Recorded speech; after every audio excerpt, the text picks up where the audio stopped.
غنحضر معكم بايله رائعه واقتصاديه. عندنا هنا البصله غنشحروها في الزيت والزبده،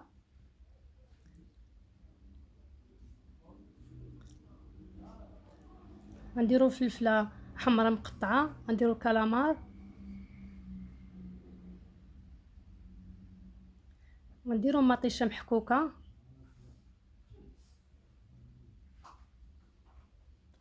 ندير مع شويه الملحه. التوابل عندي تحميره، سكنجبير، البزار، العطريه ديال الحوت. غنحركوا المكونات مزيان تيتشحروا. نديروا قزبر ومعدنوس، غنديروا مركز طماطم، غيتشحروا مزيان. غندير عليهم شويه ديال الكروفيت،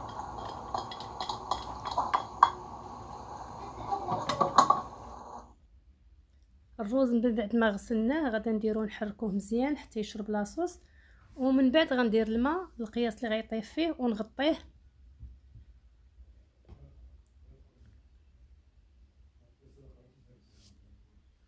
وها هي كيف جات، نتمنى تعجبكم، راها كتجي رائعه. ما تنساوش تشتركوا عندي في القناه. السلام عليكم.